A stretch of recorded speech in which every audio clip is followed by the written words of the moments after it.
Non, vous ne rêvez pas. J'ai failli mourir à cause de mon appareil dentaire.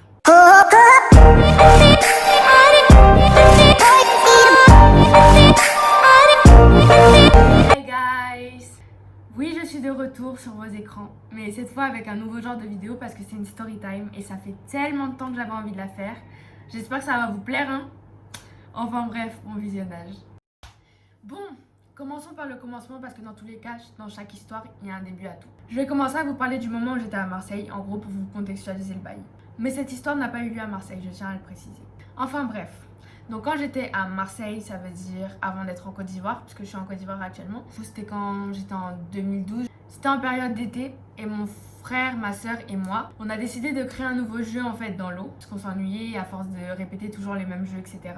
Et du coup, je sais pas comment, on a eu l'idée de faire un mélange entre Kola Maya et je sais plus comment il s'appelle ce jeu, le loup ou le chat, où on te touche et on dit c'est toi le chat ou le loup, je sais plus. Enfin bref, on a décidé du coup de faire un mélange de ces deux jeux-là. Je vais vous expliquer en quoi ce jeu consistait. En fait, nous, ce qu'on faisait, c'est qu'en fonction de notre âge, on nous faisait le nombre de tours. Du coup, par exemple, vu que j'avais 10 ans à cette époque, on me faisait 10 tours sur moi-même dans l'eau en gros. Et du coup, tu sais pas où les gens sont et t'avais les yeux bandés. Sauf que on le faisait pas, on fermait juste les yeux dans l'eau quoi. Et le jeu, pourquoi le propulseur? En fait, tu dois te propulser d'un coin à l'autre de la piscine en essayant de toucher une personne. Et dès que tu la touches, c'est à cette personne-là d'être le propulseur en gros. Donc voilà. Et du coup, après avoir été à Marseille, mon père a été muté en Côte d'Ivoire, ce qui fait que je suis arrivée justement en Côte d'Ivoire. L'histoire débute en Côte d'Ivoire. Donc, je vais directement commencer. Quand mon père a été muté, c'était en 2014. Du coup, franchement, cette histoire, ça fait assez de temps qu'elle s'est passée. Mais je me rappelle encore quoi. Heureusement d'ailleurs. Mais bref, du coup, je me rappelle que le jour où tout s'est passé, il faisait hyper beau. En plus, cette journée, il me semble qu'elle était géniale. Bref, au final, je sais plus si c'était mon frère, ma soeur ou moi qui avait décidé de se baigner, mais en tout cas, on avait décidé de se baigner. Et en fait, ma soeur, il faut savoir que quand elle se baigne, quand elle se baignait avant, elle adorait mettre des shorts super longs. Je sais pas pourquoi.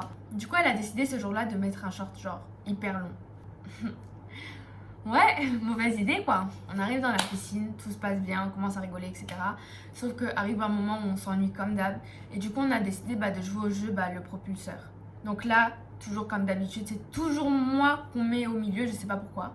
Du coup, j'étais le propulseur. Et moi, j'ai un énorme problème. C'est même pas un problème en soi, mais c'est juste que quand je suis dans la piscine, en fait, j'adore sourire. Je souris toujours dans l'eau. Vraiment, il y a plein de personnes qui arrêtent pas de me faire la remarque. Par exemple, quand je fais natation à l'école ou quand je me baigne justement avec mon frère et ma soeur, tout le temps ils me font remarquer que je souris dans l'eau.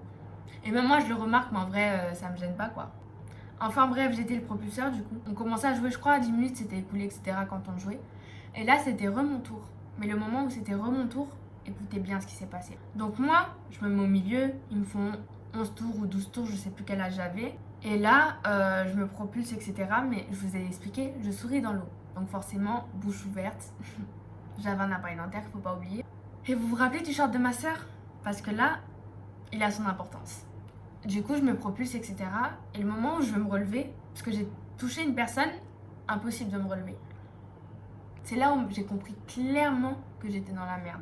Là, je le comprends très vite en fait. Que mon appareil dentaire en fait était rentré dans le short de ma soeur. Mais là, la question c'est comment je sors. Parce que je pouvais pas soulever ma tête parce que je prenais son short avec elle et je pouvais pas enlever son short par le haut en fait. Et je pensais à rien, juste sauver ma peau en fait.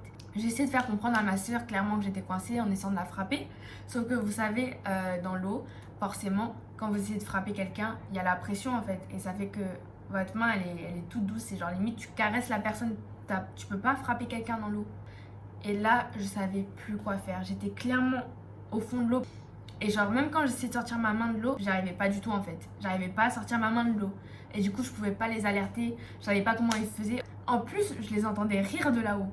Genre, ils savaient même pas ce qui se passait. Moi, j'étais là, j'étais en stress. Je me disais, ouais, je vais mourir. Eux, ils rigolaient, genre, ils comprenaient pas. Moi, dans ma tête, ça faisait 1 minute que ça s'était passé le truc. Sauf qu'en vrai, je pense que ça a duré genre 10 secondes, un truc comme ça. Ou un petit peu plus parce que je sais que je manquais beaucoup d'air. Surtout que quand je panique, je pense tout le monde, quand on panique, on perd beaucoup d'air parce qu'on est là en mode... En plus, genre, je criais dans l'eau pour qu'elle m'écoute, etc.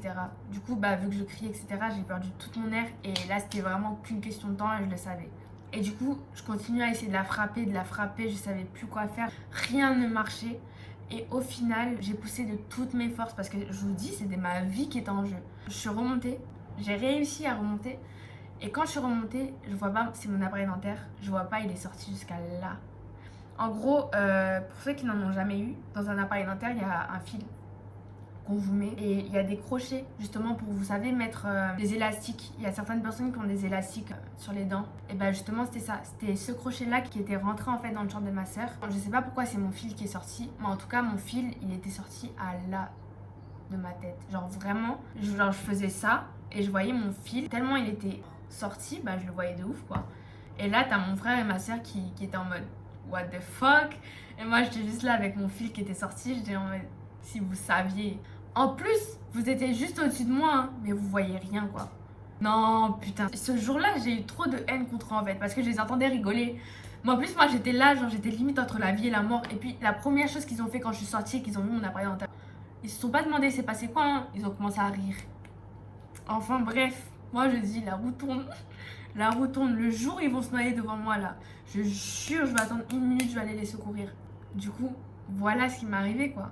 Mais honnêtement, quand j'y repense, je me dis vraiment que la vie, elle tient qu'à un fil, quoi. Genre, il n'y aurait pas eu tout ça, je me serais peut-être pas baignée ce jour-là, ma soeur n'aurait peut-être pas porté de short, j'aurais peut-être pas eu d'appareil dentaire, tout ça, ce serait pas arrivé en fait. Et je me dis, là, je suis vivante, mais imagine, j'aurais pas pu me dégager de là et je serais juste morte bêtement comme ça en fait. C'est là où tu te dis vraiment, genre, dans la vie, tu peux mourir pour un tout, pour un rien. Et c'est ça qui fait le plus peur, je pense. Enfin bref, je vais pas commencer à détailler sur la vie, sur la mort, etc. Donc je vous laisse là-dessus. Et bref, je vous souhaite une très bonne journée.